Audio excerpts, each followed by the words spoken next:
Welcome to a pathway of understanding through the gates of wisdom and peace. Abdur Raheem Green. Many people claim that what they have is from God, but the question is, can they prove it? If you are looking for certainty in an uncertain world, or maybe you're just curious, why do Muslims believe what they believe? To find out more, do not miss our fascinating and challenging series, The Proof That Islam is the Truth. Join Abdur Raheem Green in The Proof That Islam is the Truth.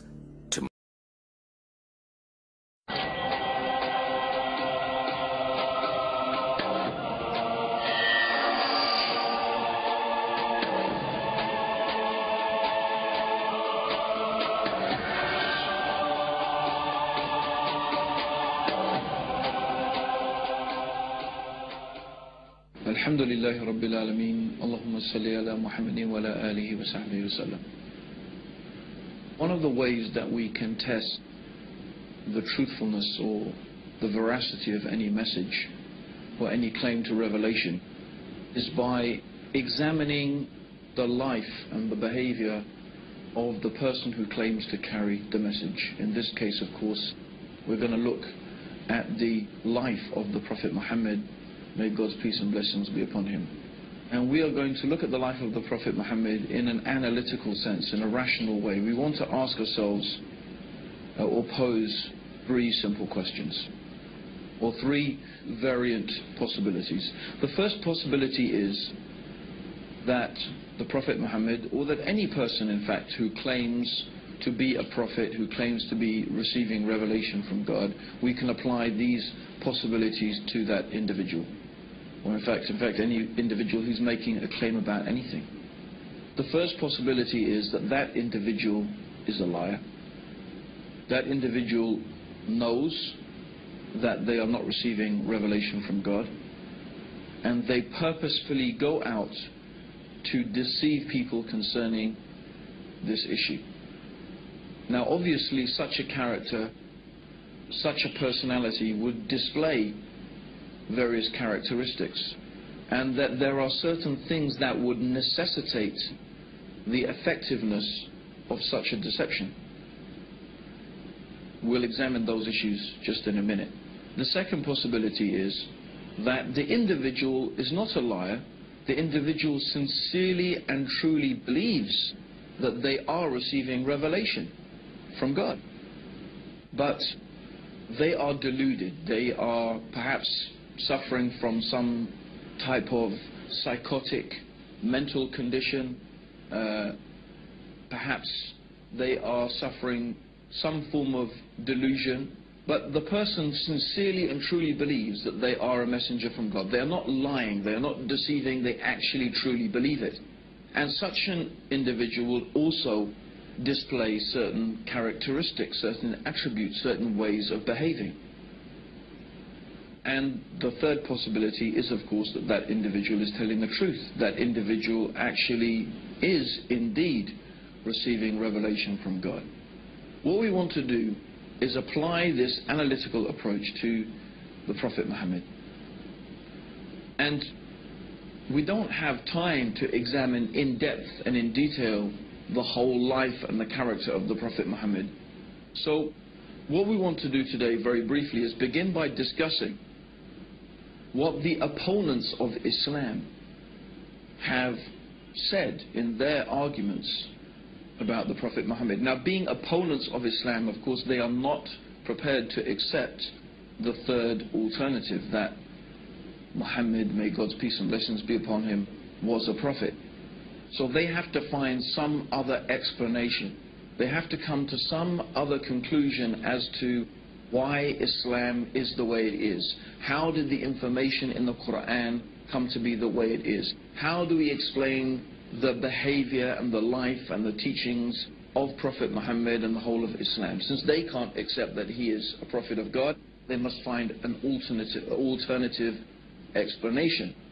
Now, one of the oldest polemicists against Islam was a man called John of Damascus. John of Damascus was a monk who wrote some of the first actual written attacks against the Prophet Muhammad. Of course, in the life of Prophet Muhammad, he suffered many attacks and many insults and many abuses by the Quraysh.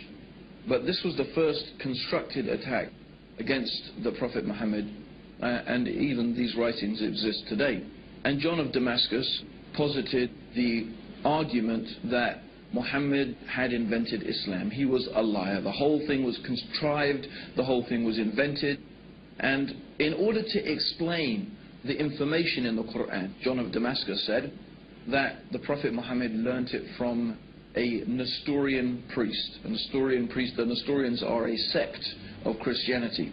And he claimed that all of this information was learnt from a Nestorian priest, and others have proposed the same type of idea, that he had someone from whom he was gathering all of this information, maybe some priest, maybe some rabbis, but anyway, this information must have come from some human source, someone who was well versed, someone who was knowledgeable in religious affairs, in legal affairs, and so on and so forth, who was feeding Muhammad this information, and that Muhammad invented this whole religion for his own personal gain. So this is one proposition. Now, some modern writers have taken that same approach, but they have tried to give the cloud, as we could say, a silver lining. They said, yes, Muhammad invented Islam, but his intentions were good. He invented it because he found his people in such a bad condition that he wanted to improve their condition, and he decided that monotheism and removing them from idolatry was the best path to their reformation. But it still leaves the question, from where did Muhammad get this information from that we find contained in the Quran and in the teachings of the Prophet Muhammad? It still leaves us with the position that he must have lied, he must have invented it, he must have got that information from somewhere. So this is one particular group of writers have gone down this line. And they obviously will not accept that the Prophet Muhammad is a messenger from God. The other group has taken a different approach. They examined the life of Prophet Muhammad, and they said that, well, everything we can see about this man, from his character, from his personality, from the way that he behaved, from his personal characteristics that he displayed to his wives, to his companions, and so on and so forth, shows that this man genuinely believed that he was a messenger of God, because he did not behave in the manner and with the characteristics of a liar. In fact, as we have previously mentioned, he was known amongst his people for his truthfulness, his trustworthiness, and his honesty. One of the nicknames that the pagan Arabs had given to Prophet Muhammad before he claimed prophethood was Al-Amin, and Al-Amin means in Arabic the truthful and the trustworthy. He was well known amongst them for his honesty, his truthfulness in his dealings, and his sincerity. And these characteristics the Prophet Muhammad continued to display throughout all of his life.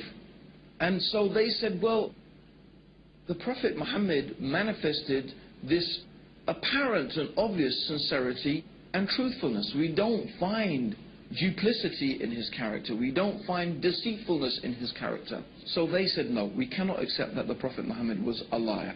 Therefore, we believe that he was deluded. He was suffering from some psychotic condition, some form of epilepsy, some neurosis that made him believe that he was a prophet.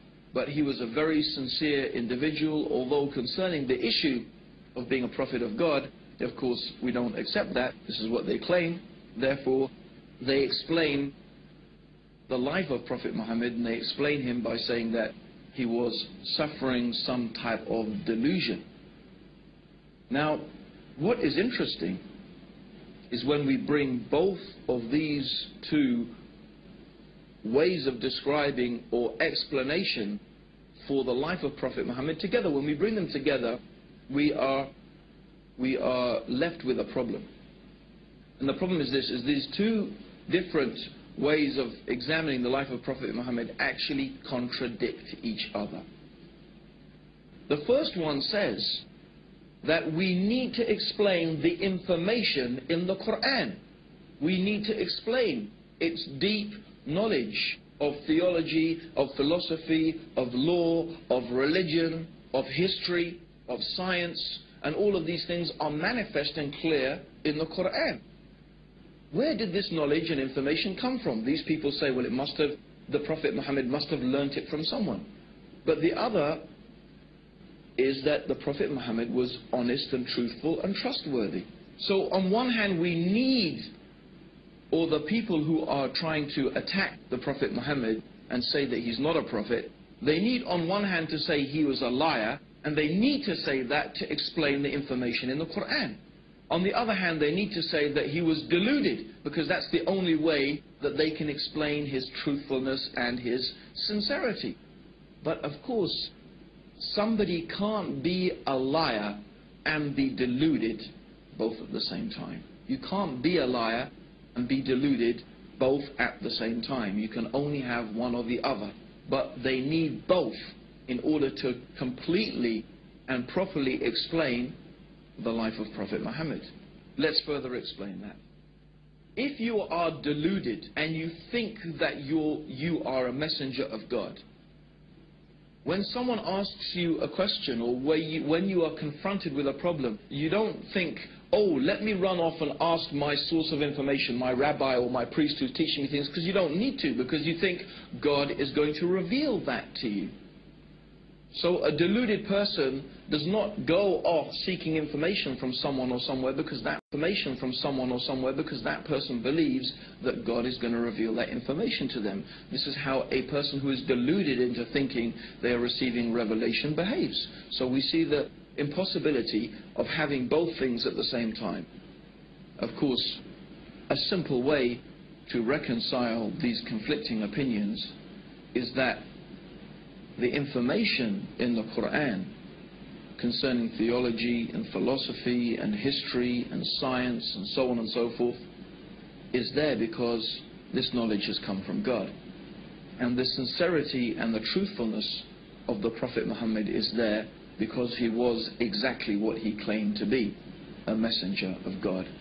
And in fact, this is the sincere and honest way to reconcile these two things, to come to the rational conclusion that the Prophet Muhammad must be what he claimed to be, a messenger of God. Now, I just want to use 3 incidents from the life of the Prophet Muhammad. There are so many that we could use and so many things that we could illustrate our examples with from the life of Prophet Muhammad. In fact, I do encourage everybody to get hold of a good, authentic life history of the Prophet Muhammad written by a Muslim and read it for yourself. And I am sure that if you are sincere and you are honest to yourself, that you'll be convinced that this man is a messenger of God. But I want to take only a few examples.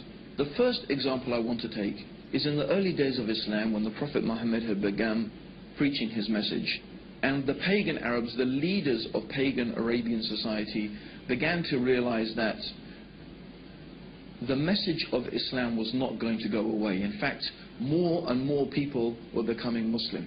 And many of them were slaves and women, the most downtrodden and exploited people in society. And they began to see that Islam had the potential to upset their whole social structure and their status quo and their control over society. So they came with a proposition to the Prophet Muhammad.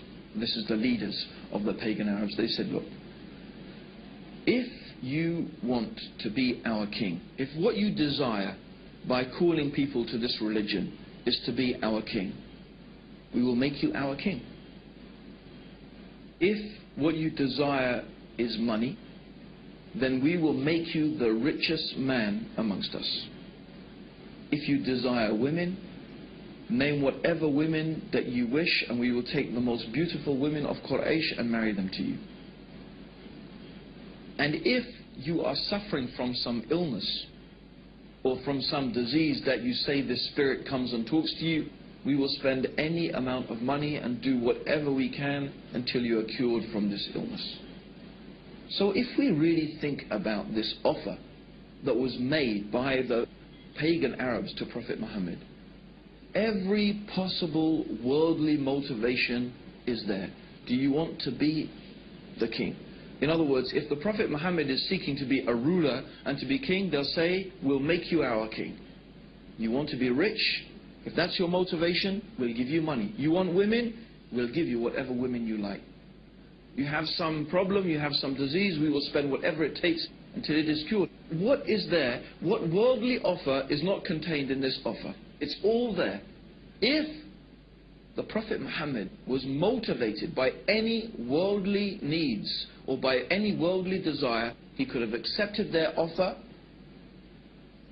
and it would have been satisfied. So what was his reply? His reply to his uncle is famous. In one of the books of Seerah it is mentioned that, "Oh my uncle, if you give me the sun in one hand and the moon in the other, I will never leave off calling to this message." Or in another time he said to his uncle that I cannot abandon calling to this religion and to this message any more than you could take a torch and light it from the sun. So clearly the Prophet Muhammad was not motivated by worldly desires. And we have to again pose the question, is this the manner of a liar? Is this the manner of a deluded person?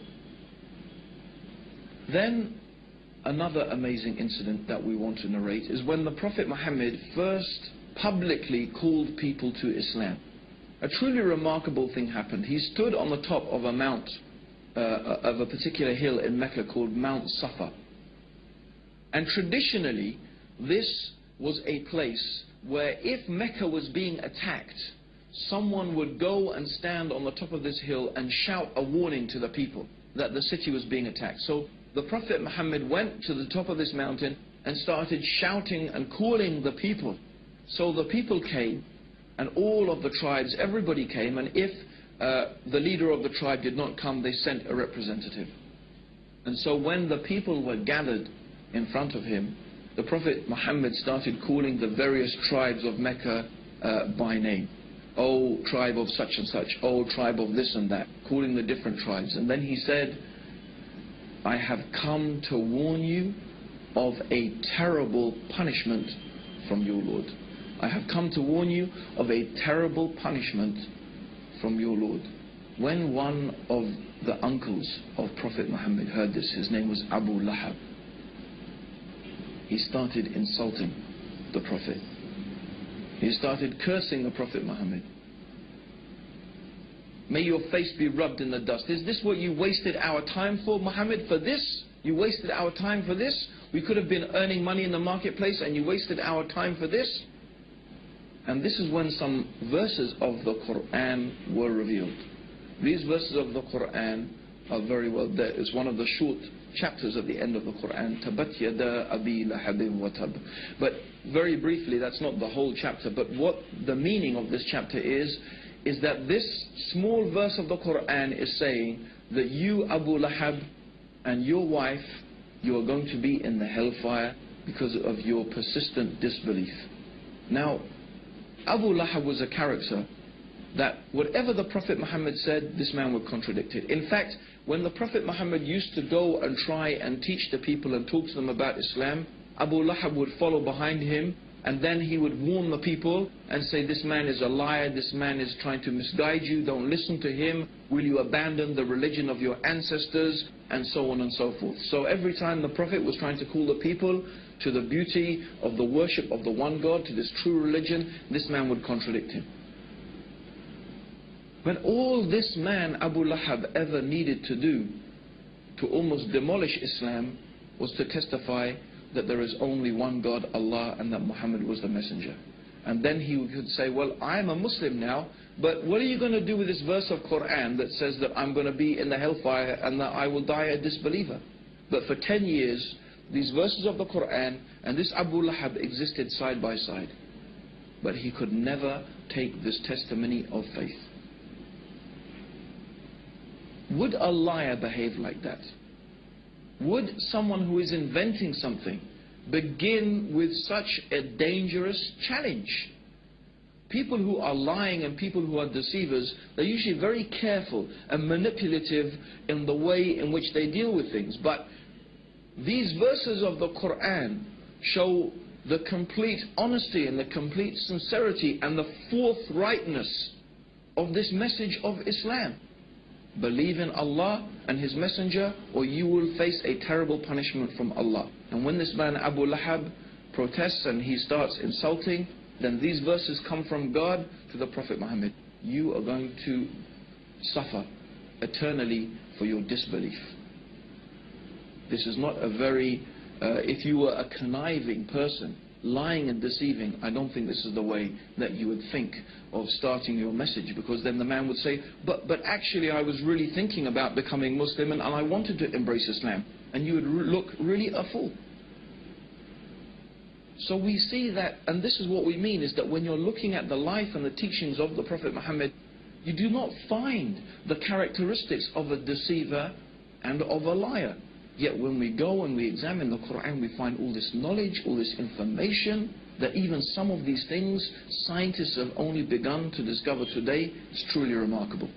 Now there's one final incident I want to mention that is really, again, a very strong and very clear illustration that the Prophet Muhammad must have been a messenger from God. And this is some later time in Medina. The Prophet Muhammad had a son. The son, his name was Ibrahim, and the Prophet Muhammad, of course, may God's peace and blessings be upon him, you know, he longed for a son, and he had this beautiful son. His name was Ibrahim. But when Ibrahim was 6 months old, just 6 months old, this baby died actually in the arms of the Prophet Muhammad. Now, on the very same day which the son, the child of the Prophet Muhammad had died, there was an eclipse of the sun. So imagine that.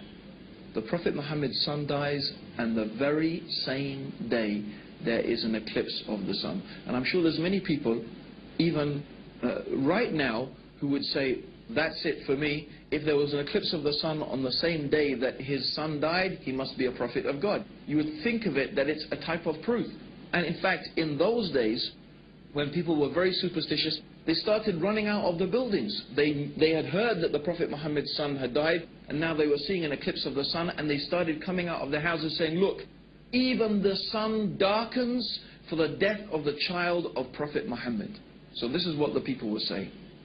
Now imagine, if you had been spending so many years lying to people, trying to fool them about this thing, you would say, you see, I told you, the thing I've been telling you all along, you see, it's a proof from God. And if you were deluded, you would be thinking, yes, this is a sign from God to show that I'm a messenger. But what did Prophet Muhammad do? He called the people and he said to them, and when he called them, he assembled them in front of them, he said, this is just the sun and the moon. And they are from the natural ayat of God, the natural processes that God has made. And the sun and moon does not eclipse or rise or set for the death or the birth of any man. So when you see this, pray to your Lord. Is this the words of a deluded person? Are these the words of a liar? No. These are the words of a man who was exactly and truly what he claimed to be, the last and final messenger of God, who has brought the guidance for the peace and the benefits of all humanity until the day of judgment. And this is what we invite you to, based upon your reason and your understanding, that you can think and examine and look, read the Quran, study the life of the Prophet Muhammad, be sincere and be honest, and we feel sure that you will be convinced that there is indeed nothing worthy of worship except the one God, the Creator, Allah, and that Muhammad, may Allah's peace and blessings be upon him, is the last and final messenger from Allah. May God's peace and blessings be upon you all, and may God guide all of us closer to the truth. Assalamu alaikum wa rahmatullahi wa barakatuh.